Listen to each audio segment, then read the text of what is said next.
talk about democracy, American democracy, we often talk about the ideals of life, liberty, pursuit of happiness.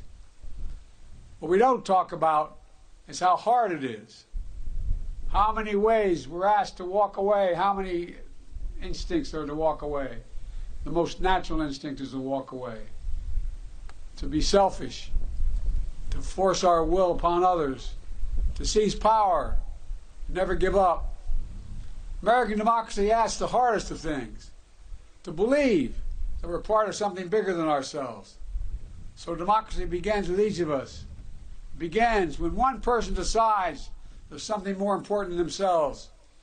When they decide the person they're serving alongside of is someone to look after. When they decide the mission matters more than their life. When they decide that their country matters more than they do. Moments ago, President Biden wrapping up a speech at Pointe du Hoc in France, one of the key sites where Allied forces turned the tide of World War II on D-Day 80 years ago. The president spoke on the importance of preserving what America stands for and democracy. NewsNation's Robert Sherman joins us live. Robert, a powerful moment from Mr. Biden just a few minutes ago, talking about literally the underlying theme being altruism and the role of America.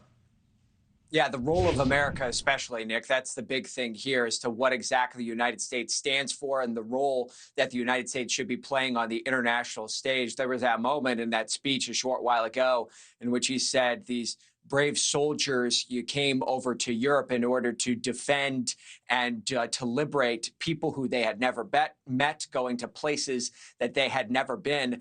That certainly ties into what the president has been saying in recent days about the situation in Ukraine, as he has been vowing to stand with the Ukrainians and vowing to continue to aid Volodymyr Zelensky. It was a big central message of his remarks yesterday, in which he said that the United States has this choice to make that is similar to the choice that the United States had to make at the early onset of World War II, to adopt an isolationist approach of foreign policy or to be heavily involved in the geopolitical landscape of Europe, given the situation that was taking place there. And those tropes and those elements certainly playing into all of this once again. So that was clearly a focus of the president's remarks here today as to what exactly the United States' course of action when it comes to foreign policy and its international standing should look like. Nick? Yeah, Robert, at one point, Mr. Biden even talking about, does anyone doubt that they would want America to stand up against Putin's aggression here in Europe today? Robert, as the U.S. vocalizes support for Ukraine, Russia is upping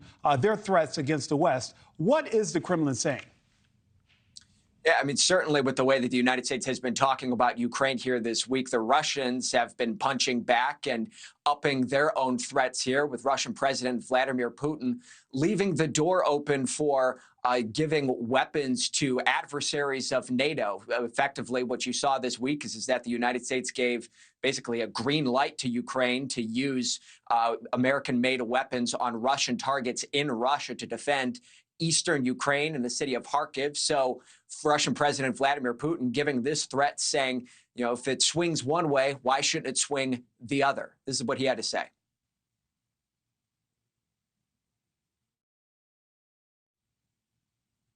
We might not have that soundbite there, but effectively what the Russian president said is that if the United States is going to be giving these weapons to Ukraine in order to be used on Russian targets, then he's left the door open for that to be used the other direction against NATO targets as well. And then you have the action that is being taken by Russia this week. We know that there are 4 warships that are currently on their way to the Western Hemisphere, are set to dock in Havana next week.